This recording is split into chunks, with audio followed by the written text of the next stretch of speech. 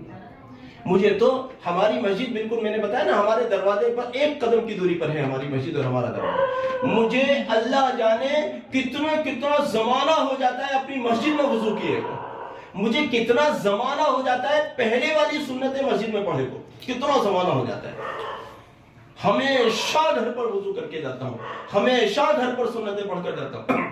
بعد کی سنتیں کئی بار اس لیے مسجد میں پڑھتا ہوں کہ بعض لوگ چونکہ میرے سے ملنے ملانے والے آتے ہیں, میں گھر پہ چلا گیا, مسافر جا چکے وہ بھی چلا گیا بیچارہ, تو بعض اوقات لوگوں کی رعایت میں بعد والی سنتیں مسجد میں پڑھتا ہوں, ورنہ پہلی سنتیں مستقل گھر پر پڑھ کر آتا ہوں, مستقل. عزیزو, آپ سے ہم چاہتے ہیں جب افطار کا وقت ہو, جب افطار کا وقت ہو تو تھوڑی دیر پہلے, چاہے 5 منٹ ہی پہلے, دسترخوان پر بیٹھ جاؤ اور اپنے چھوٹے چھوٹے بچوں کو دعاؤں میں لگاؤ, خود بھی دعا میں لگو, اور تراویح کسی ایک کی نہ چھوٹے. رمضان کی راتیں سونے کے لیے نہیں آتی, دن میں اپنی نیند کو پورا کرو. رات کا جتنا بھی زیادہ سے زیادہ حصہ ہو سکتا ہے اس کو ذکر میں, عبادت میں, تلاوت میں, نوافل میں. میں دیکھو وہاں رمضان شریف میں, حرم شریف میں تھا, 12 بجے کے آس پاس لاکھوں لوگوں کے مجمع کے ساتھ نیت بنتی تھی, لمبی لمبی رکعتیں ہوتی تھیں, امام صاحب نماز پڑھاتے تھے اور پورا مجمع سڑکوں پر بھرا رہتا تھا. 1 کلومیٹر 1.5 کلومیٹر تک جو ہے قیام اللیل کی جماعت ہو رہی, اور اس کے بعد پھر دعا ہوتی تھی, اور وہ کیا دعا ہوتی تھی صاحب, کیا مزہ آتا تھا اس دعا. اور ہمارے یہاں, اللہ ہمیں معاف فرمائے, ہم ٹھہرے ہندوستانی مسلمان, ہمارے یہاں قیام اللیل کو تو پڑھے لکھے بھی نہیں جانتے. استغفر اللہ. کہتے ہیں تراویح کافی ہے, تراویح میں بیعت کر کے یار قیام اللیل اور بتا دیا. یہ رمضان ہے, یہ رمضان ہے, یہ اللہ کی قسم. حاجی صاحب نے بھی کہا ہوگا اللہ اگلا رمضان دے دے, لیکن حاجی صاحب کا وقت آ گیا تھا. کوئی نہیں جانتا اگلا رمضان میں اور آپ رہیں گے یا نہیں رہیں گے. پتہ نہیں کتنے لوگ بچھڑ جائیں گے. اگر ہم رہے بھی تو سب تو نہیں رہیں گے نا. پتہ نہیں کتنے لوگوں کے لیے ملک الموت پہلے ہی سے تیار آ کر بیٹھا ہوا ہے کہ اس کو لے جانا ہے, اس کو لے جانا ہے, اس کو لے جانا ہے. اللہ جانے کس کو, میرا بھی نام ہو سکتا ہے, آپ میں سے بھی کسی کا نام ہو سکتا ہے. یہ سوچ کر گزارنا ہے کہ یہ زندگی کا آخری رمضان ہے, اس کو پوری بھرپور. دیکھو میں بات کو ختم کروں. اس شخص پر نبی صلی اللہ علیہ وسلم نے, اس شخص پر جبریل علیہ السلام نے بددعا فرمائی, اور نبی علیہ السلام نے اس بددعا پر مہر لگائی آمین کی شکل میں. جو شخص رمضان شریف کو پائے اور اللہ کی عبادت کے ذریعے, اللہ کی عبادت کی شکل میں اپنی مغفرت نہ کر لے. ایک بات اور بتاتا چلوں, ہمارے یہاں شب قدر, ہمارے یہاں شب قدر کا کوئی اہتمام نہیں ہوتا. میں نے اپنی زندگی میں شب قدر کا جیسا اہتمام مکہ مکرمہ میں دیکھا, اللہ جانے مجھے آئندہ کبھی ایسا اہتمام میں کبھی وہاں کے علاوہ کہاں دیکھوں گا. پتہ چلا ظہر سے پہلے حاجی بیٹھے ہوئے ہیں اور دھوپ میں بیٹھے ہوئے ہیں, روزہ بھی ہے, پانی نہیں پی سکتے, چلچلاتی دھوپ, مکے کی دھوپ. اللہ جان یوں کہتے ہیں وہاں گورنمنٹ کا رول ہے, سرکاری رول ہے, وہاں عدالت کا آرڈر ہے باقاعدہ کہ اپنے ملازموں کے کمرے میں اے سی لگانا مالکوں کی ذمہ داری ہے, بغیر اے سی کے ملازم کو بھی نہیں رکھو گے. یا یہ وہاں کی عدالت کا آرڈر ہے باقاعدہ, کیونکہ وہاں یہ مانا جاتا ہے کہ اے سی کے بغیر یہاں زندگی نہیں ہے. اور وہاں پر حرم میں دوسری منزل پر, تیسری منزل پر, کھلے ہوئے آسمان کے نیچے ظہر سے پہلے سے بندہ بیٹھا ہوا ہے, دھوپ چلچلاتی میں بیٹھا ہوا ہے, پانی نہیں پی سکتا, روزے سے ہے. اس سے پوچھو کیوں بیٹھے ہوئے ہو؟ یہ کہتا ہے رات کو جو وہ 12 بجے نماز پڑھی جائے گی نا، وہ قیام اللیل کی، میں اس کے لیے بیٹھا ہوں. کب سے بیٹھا ہوا ہے؟ ظہر سے پہلے سے بیٹھا ہوا ہے. اللہ اکبر اللہ. میں نے اپنی آنکھوں سے دیکھ کر بتا رہا ہوں یہ چیز. جب میں نے جب یہ منظر میں نے اپنی آنکھوں سے دیکھا تو میں نے تو سمجھا کہ میں ایسی ایسی لیلۃ القدر، ایسی شب قدر کی کا اہتمام تو ہو سکتا ہے ہندوستان میں ہماری خانقاہوں، ہمارے مدرسوں میں بھی نہیں ہے. بندہ ظہر سے پہلے بیٹھا ہے، چلچلاتی دھوپ میں بیٹھا ہوا ہے. ظہر پڑھی ہے اسی وضو سے، عصر پڑھنی ہے اسی وضو سے، مغرب اور عشاء اسی وضو سے، تراویح اسی وضو سے، افطار وہیں بیٹھ کر کرنا ہے، اور پھر رات کو 12 بجے تک بیٹھنا ہے، اور پھر امام صاحب آئیں گے 10 رکعت پڑھائیں گے. تراویح کے علاوہ کی بات ہو رہی ہے. 10 رکعت پڑھائیں گے، 2 رکعت، پھر 2 کر کے 10، اور پھر 10 رکعت کے بعد جو پھر دعا ہوگی، اور اس کے بعد یہ جناب علی اس جگہ کو چھوڑیں گے. اب وضو کو بھی بچانا ہے اتنے گھنٹے تک، 12 گھنٹے سے زیادہ ہو گئے. وضو بھی بچانا ہے، دھوپ کو بھی جھیلنا ہے، روزہ بھی وہیں افطار کرنا ہے، قیام اللیل بھی ایسی تو ہم نہیں کر سکتے، لیکن کچھ تو کم سے کم مثال پیش کرو کہ شب قدر میں ہم انشاءاللہ جاگ کر گزاریں گے. ٹھیک ہے، کریں گے اپنی نسلوں کو بھی یہ سوغات دینی ہے.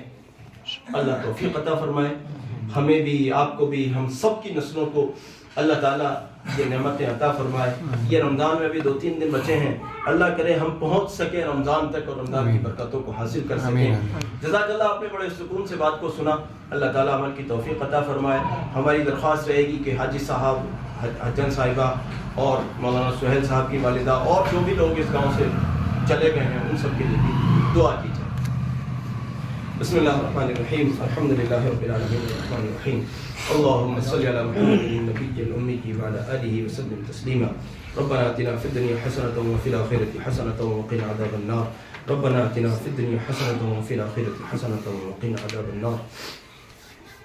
ربنا ظلمنا انفسنا وان لم تغفر لنا وترحمنا لنكونن من الخاسرين. یا اللہ اپنا فضل فرما کر اے اللہ رمضان تک پہنچنا ہمیں مقدر فرما. اللہ رمضان کی برکتیں ہم سب کو نصیب فرما. اللہ ہمارے گناہوں کو رمضان کی برکتوں کے اور ہمارے درمیان میں حائل نہ ہونے دے. اللہ ہمارے گناہوں کو معاف فرما دے. اللہ بھیک مانگتے ہیں، اللہ رمضان کی برکتیں نصیب فرما. اللہ رمضان کو ہمارے لیے سوغات اور تحفہ اور تبرک بنا کر اے اللہ ہماری زندگی میں داخل فرما. اے اللہ فضل فرما، اس رمضان کو پچھلے سب رمضانوں سے بہتر گزارنے کی توفیق عطا فرما. اے اللہ ان عبادات کی توفیق عطا فرما جو عبادات آپ کے یہاں مطلوب ہیں، اے اللہ جن سے آپ خوش ہوتے ہیں، جن سے آپ مغفرت کر دیتے ہیں. اے اللہ وہ سب عبادتیں ہمیں نصیب فرما. اللہ ان تمام سیئات اور عادات رذیلہ سے محفوظ فرما. اے اللہ جن سے آپ ناراض ہوتے ہیں، اللہ جو آپ کے یہاں اے اللہ آپ جن سے رکنا چاہتے ہیں کہ امت رکے، آپ کے بندے رکیں، اللہ ان سب رکنے والے اعمال سے ہمیں محفوظ فرما. اے اللہ فضل فرما. اے اللہ اس سارے مجمع کو قبول فرما. جو باتیں کہی گئی ہیں ان باتوں کو اے اللہ جو اگر کوئی غلطی کوتاہی ہوئی ہے تو معافی کے ساتھ اے اللہ ان باتوں کو قبول فرما. سننے والے سنانے والے سب کو قبول فرما. اے اللہ اسی طرح سے بلکہ اس سے بہت اعلیٰ و حسن طریقوں پر اے اللہ رمضان کو گزارنے کی سعادت نصیب فرما. ہماری نسلوں میں بھی دینداری کو قائم فرما. ہمارے اجداد کو یا اللہ ہمارے اعمال کا فیضان عطا فرما، ان کی مغفرت فرما. خصوصاً حاجی صاحب، حجن صاحبہ، مولانا سہیل صاحب اور اس گاؤں کے جتنے بھی متوفین ہیں اللہ ان تمام متوفین کی اللہ ان کو ان سب کی مغفرت فرما. اے اللہ جو یہاں اندر بیٹھ کر سورہ یاسین شریف کی تلاوت ہوئی ہے اللہ اس کو قبول فرما. اس کا اجر و ثواب ہمارے آقا و مولا حضرت محمد صلی اللہ علیہ وسلم کی ذات والا صفات کو عطا فرما. اللہ ان کے سب اہل اور عیال کو، ان کے سب اہل بیت کو، ان کی سب اولاد کو جو قیامت تک آئیں گی ان سب کی ارواح مبارکہ کو عطا فرما. تمام انبیاء کرام، ازواج مطہرات، اے اللہ تمام خلفائے راشدین، صحابہ کرام، اولیاء، اتقیاء، اہل اللہ، مشائخ، تمام مشائخ سلسلہ، تمام بزرگوں کی ارواح کو عطا فرما. اور اے اللہ ان سب کی برکت سے حاجی صاحب، حجن صاحبہ اور مولانا سہیل صاحب اور یا اللہ دیگر تمام کی ارواح کو عطا فرما. اے اللہ اس کی تمام برکتیں اور فیضان ہم سب کو بھی عطا فرما. اس گھر میں خوب برکتیں عطا فرما. جتنی بہنیں اور جتنے بھائی یہاں بیٹھے ہوئے ہیں, جتنے علماء بیٹھے ہوئے ہیں, ان سب کے مسئلوں کو حل فرما. اے اللہ یہ عید آئے تو اے اللہ برکتوں کے ساتھ آئے. اے اللہ شیطان اور کفار کی ہر شر سے اللہ رمضان کو اور امت مسلمہ کو اور یا اللہ عید کو اور یا اللہ قبل عید اور بعد عید کے تمام مواقع کو اے اللہ محفوظ فرما. اپنے حبیب صلی اللہ علیہ وسلم کے طفیل ان دعاؤں کو قبول فرما. وصلی اللہ تعالی علی نبی الامی الکریم.